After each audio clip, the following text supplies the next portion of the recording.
اور یہ چیز ہوتی رہی یہاں پر. لیکن اب جب یہ منصوبہ لانچ ہوا ہے تو بہت ہی تکلیف اور معذرت کے ساتھ اب سب کو اپریشیٹ کرنے کی ضرورت ہے اس کو, چاہے جس بھی جماعت سے ہے, چاہے آپ جس بھی جماعت کے فالوور ہیں, آپ کو جو بھی پولیٹیکل پارٹی پسند ہے. اگر آپ کو پاکستان تحریک انصاف پسند نہیں ہے لیکن اس چیز کو اپریشیٹ کریں جو چیز اچھی ہے.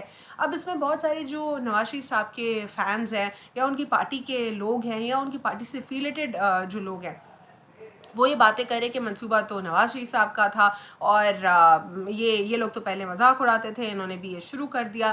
تو چلیں وہ اس وقت اپوزیشن میں تھے, اب حکومت میں, اب ان کا کام کچھ اور ہے, اب آپ کا کوئی اور کام ہے, تو آپ ان کو اپریشیٹ کر لیجئے. اور ایک اچھی چیز کو اپریشیٹ کرنا بہت زیادہ ضروری ہے کیونکہ کراچی والوں کے سکھ کے لیے چیز ہے. لیکن کراچی والوں کے سکھ کے ساتھ ساتھ ایک اور چیز میں ضرور کہتی چلوں, جو ہمارا اتوار کا پروگرام ہے اس میں بھی ہم نے یہی گفتگو کی کہ کس طریقے سے جو ہے آپ نے اپنی پراپرٹی کا خیال کرنا ہے, آپ نے اس کو ڈیمیج نہیں کرنا. گٹکا, پان, چھالیا, یہ سب جو ببل گم, خدا کے لیے یہ چیزیں نہ کریں. ویسے ہی کراچی والوں کا جو ہے جو ایک امیج بنا ہوا ہے دوسرے شہروں میں, وہ پان اور گٹکے کے حوالے سے ضرور آپ سے کوشچن کرتے ہیں. اب ظاہر ہے پورا کراچی تو ایسا نہیں ہے, میٹروپولیٹن سٹی ہے اور پورے ملک کی اکانومی چلا رہا ہے, پورے ملک کو ایسے چلا رہا ہے کہ ملک کا جو ایکسچیکر کا پیسہ ہے وہ کراچی سے جنریٹ ہو رہا ہے. کراچی کا ایک چھوٹی سی جورسڈکشن کی ہم بات کر لیں, اس کا ریونیو پورے لاہور سے زیادہ ہے ایک چھوٹے سے علاقے کا, اور وہ کتنے شہروں سے زیادہ ریونیو دے رہا ہے. انڈسٹریز کتنی ہیں, 60,000 سے زائد کی انڈسٹریز ہیں,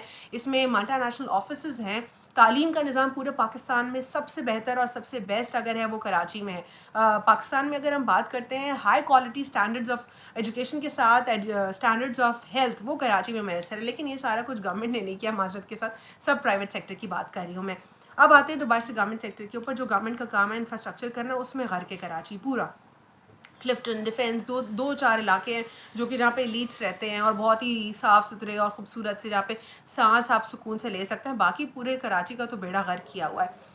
اب اس بیڑا غرق کرنے کے ساتھ ساتھ اگر ایک اچھی چیز آ گئی کراچی میں تو اپوزیشن تو اس کو پریز کر نہیں رہی ہے. اب آپ بھی خدا کے لیے اس میں تھوکیں اور پان نہ پھینکے گا, اور حکومت سے گزارش ہے کہ فین امپوز کر دیں, پاکستانیز نہیں سدھریں گے. یہی پاکستانیز دبئی جاتے ہیں, کہیں پہ بھی جاتے ہیں, وہاں پہ کوئی کچھ نہیں کر رہا ہوتا ہے, وہاں پہ فوراً منہ بند ہو جائیں گے. ببل اگر چبا بھی رہے ہوں گے, کہیں پڑھ لیا کہ ببل الاؤڈ نہیں ہے, فوراً.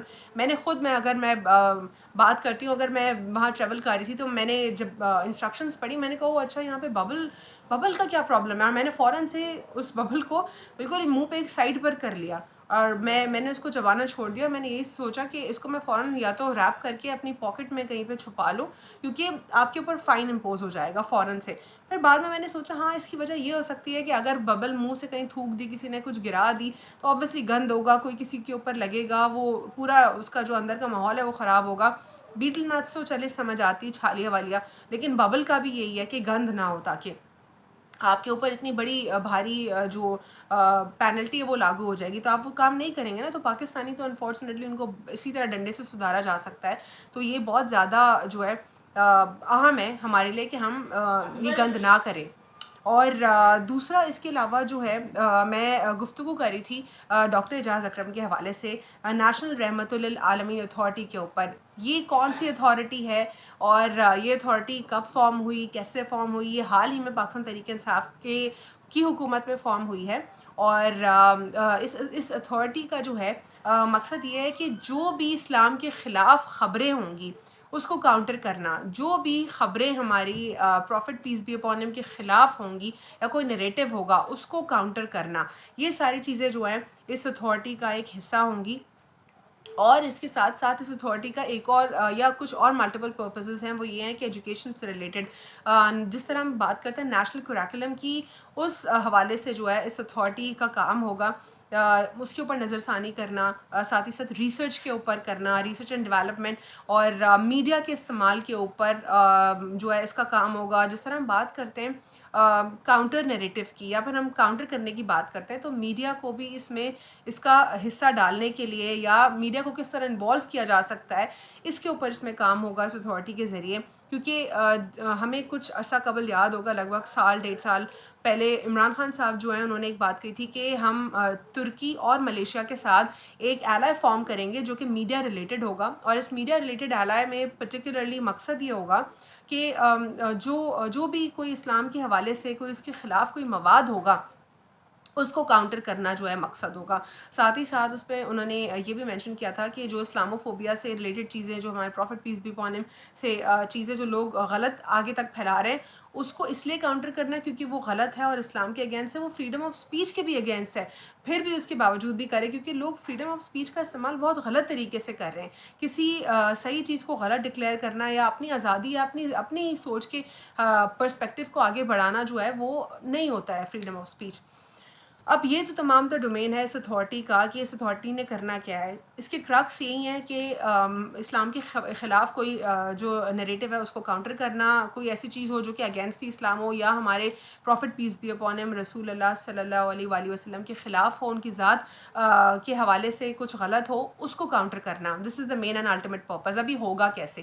ہوگا ظاہر ہے میڈیا کے تھرو، میڈیا کے ڈفرینٹ پلیٹ فارمز کے تھرو، دوسرے اس کے علاوہ ریسرچ، اور جو بچوں کو کانٹینٹ جو پڑھایا جاتا ہے کانٹینٹ کو مانیٹر کرنا کہ کیا وہ ان ایتھیکل یا ان اسلامک تو نہیں ہے، تو یہ اس اتھارٹی کا جو ہے بیسک پرپز ہوگا۔ کیونکہ ہم لوگ یہ دیکھ رہے ہیں ہمارے اسکول میں مختلف سسٹم آف ایجوکیشن ہے، سندھ الگ ہے، فیڈرل بالکل الگ ہے، او لیولز اور اے لیولز کے جو طالب علم ہوتے ہیں وہ الگ ہے، تو یہ ملٹیپل ایجوکیشن سسٹم، اور پھر آغا خان جو ایک ان کا جو ایک سسٹم ہے وہ الگ ہے، تو ملٹیپل ایجوکیشن سسٹمز ہیں جہاں پر ڈفرینٹ طریقے کا جو ہے وہ ایک سینیریو دیکھا جا رہا ہے۔ تو اس پوری چیزوں کو نیشنلی جو ہے اس کو دیکھنا، اس کو چیک اینڈ بیلنس اس کا کرنا، تو یہ اس کا بیسک پرپز اس اتھارٹی کا۔ اب ڈاکٹر اعجاز اکرم صاحب کے اگر ہم کریڈینشلز پر آ جائیں کہ ان کی کریڈینشلز ہیں کیا، تو آپ کو سن کر حیرت ہوگی کہ وہ کس قدر جو ہے کمپیٹنٹ اور پڑھے لکھے انسان ہیں۔ ڈاکٹر اعجاز اکرم جو ہیں وہ ان کی ملٹیپل ڈومین میں سروسز رہیں، جس طرح ایجوکیشن میں بھی رہیں، جس طرح ایجوکیشن میں صرف پاکستان میں نہیں لیکن دیگر ممالک میں بھی ایجوکیشن میں انہوں نے جو ہے اپنا ایک پیوٹل رول پلے کیا، مصر میں، چین میں، ابھی تک وہ چائنا کی یونیورسٹیز کے ساتھ بھی افیلیٹڈ رہے اور ان کے ساتھ انہوں نے کام کیا، اور ساتھ ہی ساتھ ان کی پبلیکیشنز یا اکیڈمک اگر ہم دیکھتے ہیں تو وہ پی ایچ ڈی ڈاکٹر ہیں کمپیریٹیو ریلیجن میں، اور اس کے علاوہ جو ہے ان کی اور بھی کریڈینشلز ہم نے آپ کو جس طرح بتائے کہ کس طریقے سے جو ہے وہ ایک ریلیونٹ اور اچھے بندے ہیں اس اتھارٹی کے لیے۔ لیکن اب یہاں پہ بات آتی ہے کرٹیسزم کے حوالے سے۔ کرٹیسزم ان کے اوپر ان کی اپوائنٹمنٹ کے فوراً بعد بہت ہی زیادہ کرٹیسزم ہوا جو کہ ٹویٹر کے اوپر ہوا، اور مجھے حیرت ہوئی جو کرٹیسزم ہو رہا تھا وہ سارے سوڈو لبرلز کی طرف سے ہو رہا تھا، اور سوڈو لبرلز اور وہ لوگ وہ جو میرا جسم میری مرضی والی خواتین تھیں، یا وہ مرد تھے جو اس عجیب سی لیگ کو سپورٹ کرتے ہیں، یا پھر وہ لوگ جو خود ہی یہاں پہ پاکستان میں رہ کے ایتھیسٹ بنے ہوئے ہیں، توبہ نعوذ باللہ، وہ لوگ ڈاکٹر اعجاز اکرم کے خلاف باتیں کر رہے تھے۔ مجھے ذرا حیرت ہوئی، میں نے جا کے ذرا دیکھا کس کا کیا پروفائل ہے، سارے ہی وہ فیمنسٹ جنہوں نے اپنے ساتھ نام لگایا۔ فیمنسٹ کوئی بری چیز نہیں ہے، لیکن جو فیمنسٹ کی ڈیفینیشن اب پاکستان میں آ گئی ہے اسی حوالے سے میں بھی ریفرنس دے رہی ہوں کہ وہ کس کیٹیگری کے لوگوں نے ان کو کرٹیسائز کیا۔ کچھ ٹویٹر کے اوپر جب میں نے لوگوں کو ان کے اوپر ان کے حوالے سے جاننے کی کوشش کی تو مجھے معلوم ہوا یہ لوگ تو ڈاکٹر اعجاز اکرم کا لیکچر منہ کھول کے سنا کرتے تھے لمز میں، اور اب یہی الٹی سیدھی باتیں کر رہے ہیں۔ اچھا میں آپ کو بتاتی چلوں کہ وہ باتیں ہیں کیا، تو اگر میں آپ کو بتاؤں تو کچھ لوگ یہ کہہ رہے ہیں کہ یہ تو 9/11 کو as a flag ship operation declare کر رہے ہیں، یہ تو امریکہ کے خلاف باتیں کر رہے ہیں بری بری، یہ تو جو ہے انڈیا کے حوالے سے بری باتیں کر رہے ہیں، ہندوتوا انڈیا کی particularly over all like India نہیں لیکن ہندوتوا فلاسفی جو جس کو مودی جو ہے فروغ دے رہے ہیں۔ جس طرح حال ہی میں ہریانہ کے جو وزیر اعلیٰ ہیں انہوں نے یہ خبر دی ہے کہ ریلیجس پریکٹسز الاؤڈ نہیں ہوں گی، اور مسلمان جو یہ کھلے عام جو ریلیجس پریکٹسز کریں یعنی میدان وغیرہ میں باہر نماز پڑھ لیتے ہیں، یہ ہم نہیں مانیں گے۔ تو اب کیا ہے یہ، یعنی یہ ایک ایکسٹریمزم ہے نا۔ ہمارے ملک میں تو ہندو، میری بیسٹ فرینڈ ہندو ہے، ٹھیک ہے، اور کتنے سندھ میں کتنے ہندوز بھرے ہوئے ہیں، اور وہ سب تو کھلے عام بالکل اپنی پریکٹسز سکون سے کر رہے ہیں، لیکن اس کے باوجود وہاں پر اگر ایسا ہو رہا ہے مسلمانوں کے ساتھ یا پھر مسلمانوں کے خلاف زہر اگلا جا رہا ہے، تو پھر اس کاؤنٹر کو ظاہر ہے اس کے خلاف ہی بات کریں گے نا، وہ سپورٹ سپورٹ تو اس نریٹو کو نہیں کریں گے. پھر آخر کیوں ان کے خلاف یہ عجیب و غریب سی باتیں ہو رہی ہیں؟ چائنا کی وہ سپورٹ کریں تو کیا چائنا کو کیا دشمن ڈکلیئر کر کے امریکہ کو دوست ڈکلیئر کریں؟ وہ کیا کریں؟ مجھے ان کے پروپیگنڈا کی سمجھ بالکل نہیں آ رہی.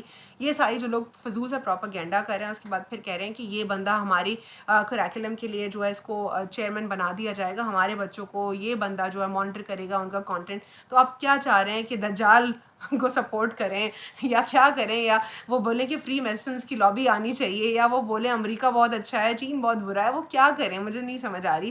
بہت ہی عجیب سی بات ہے. اگر آپ کو سمجھ آ رہی ہے کہ یہ پروپیگنڈا ہو کیوں رہا ہے تو آپ مجھے ضرور بتائیے گا. آج کے لیے اتنا ہی. اللہ حافظ. God bless you all.